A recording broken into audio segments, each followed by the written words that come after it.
On the banks of the Danube River, boats recently arrived carrying uniquely dressed characters for a uniquely Hungarian event. The nation's largest carnival festival looks a lot different from the others we've seen this week, but the atmosphere is still one of celebration and commemoration of a centuries-old story that may or may not be true. There's a town in southern Hungary that was once occupied by the Ottoman Empire. According to theculturetrip.com, the legend goes that the townspeople who'd been forced to flee later dressed in frightening costumes and came back to scare their invaders away. Maybe it happened, maybe it didn't. But today, roughly 40,000 people arrive in the town of 20,000 this time of year to scare away winter and give spring a warm welcome. The festival lasts 6 days, and planning for the next one starts as soon as the current one ends.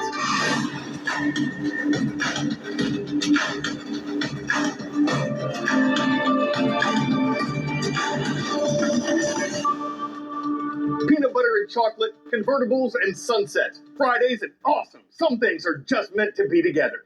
I'm Carl Azus for The World from A to Z, and we're thankful to be together with you today. For the first time in more than 50 years, a cyclone is approaching southeast Queensland, a state on the eastern coast of Australia. Its name is Alfred. It's a slow-moving storm that's expected to make landfall late Friday or early Saturday. When it does that, forecasters expect its sustained wind speeds will be around 50 miles per hour. That would make it the equivalent of a tropical storm in the Atlantic, but not as strong as a hurricane. Still, it's headed toward a populated area of several million people, where systems like this are rare. They usually impact areas farther north in the tropics. So evacuations have been ordered, airports, public transportation, businesses, and schools are closed. Damage is expected from strong and gusty winds, and Alfred's slow speed is a problem because it could dump extraordinary amounts of rain on eastern Australia, threatening major floods. Heavy waves were pounding the coast as we produced this show, and thousands of homes had already lost power as Alfred neared. Word out. Who invented the metal detector in 1881? Alexander Graham Bell, Thomas Edison, Nikola Tesla, George Westinghouse. First developed in an attempt to save a president's life, the metal detector was an invention of Alexander Graham Bell.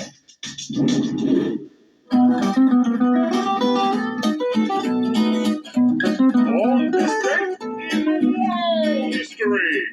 March 7th, 1965 became known as Bloody Sunday because of what happened in Selma, Alabama. Around 600 people were marching to Alabama's capital, Montgomery, seeking African-American voting rights and protesting violence against black demonstrators. As they crossed Selma's Edmund Pettus Bridge, state troopers ordered them to disperse. Moments later, troopers advanced on the protesters with tear gas, clubs, and whips, injuring 17 people. The assault was caught on camera. It sparked dozens of nationwide protests and led to the Voting Rights Act, which President Lyndon Johnson signed into law 5 months later. March 7th was a big day for the telephone. Alexander Graham Bell was granted a patent for his invention on this day in 1876, and exactly 50 years later, the first phone call between London and New York was made with the help of radio. Are you dreaming of white sandy beaches? It's not too late to snag some spring break deals. Expedia travel expert Melanie Fish says she's seeing some flights for as much as 40% lower than usual for the month of March.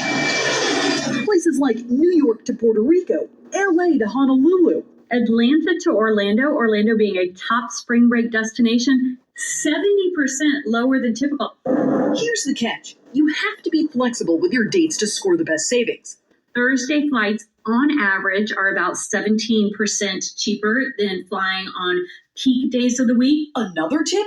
Fish says prices typically dip the last week of April. But what if you're beholden to the school year calendar? Maybe consider a little road trip or even a staycation. I'm Jen Sullivan. What day is it? Today, March 7th, is National Cereal Day, a time to grab a spoon and a bowl and to fill it with something that's been a breakfast staple in America since the late 1800s.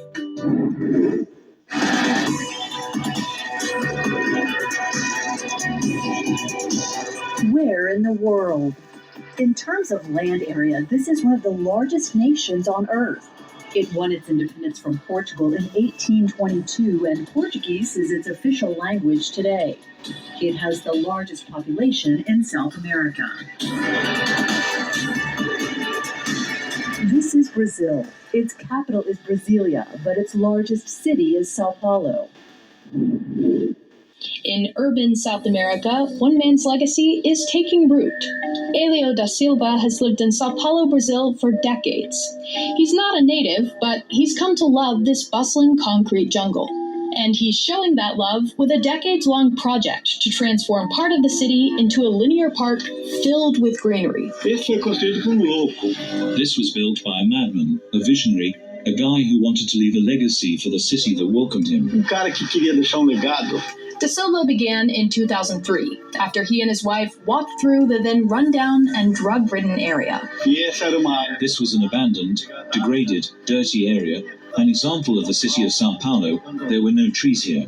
When he started, he didn't even have a permit, but that didn't stop him from buying seeds and sprouts with his own money and planting and planting and planting. Mas eu plantei em média, né? Over the last 21 years, I've planted an average of 2,000 a year, and that's 41,300 now. It was a slow-growing project. He didn't see the fruits of his labor right away, but that didn't stop him from planting diligently.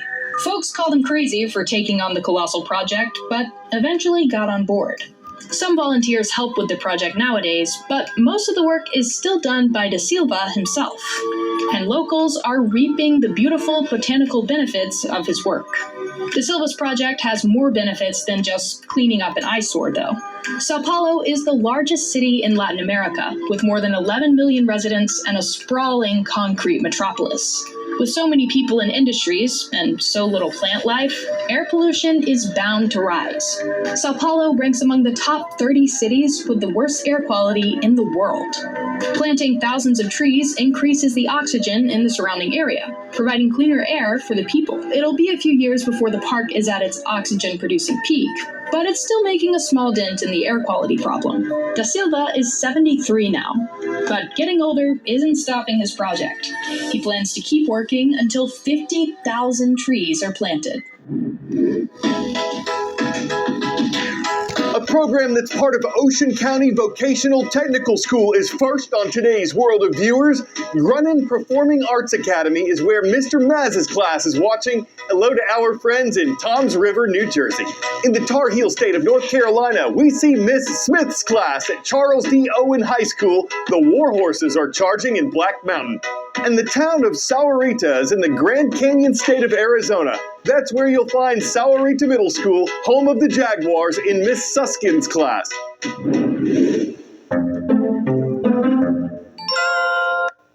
Emergency dispatchers get a wide assortment of calls. Most are serious, one was cute. An emergency? Donut. The story here is that a toddler in Oklahoma was playing with an old phone, but one that could still make emergency calls. Police say as long as a phone can work, it can do that. So the boy dialed 911 for dessert. Unfortunately for the dispatcher, he said he wouldn't share his donuts, but fortunately for the boy, police officers had a sweet response. They picked up a dozen donuts and delivered them to the toddler and his big brother, who were probably dunking on their parents for saying donut abuse technology. At Yeast, we can understand why a young do-it-all would get around to calling for the flower power of an excellent Hey, listen, guys, I'm substituting for Carl Cutie. pastry whose cream is crispy and leaves us Tim Hurton for something that truly takes the cake. Just fill my mind with donuts and my fried eyes start to glaze over. I'm Carl Azus. That's the world from A to Z. Have a totally sweet weekend, y'all. You mean the world to me.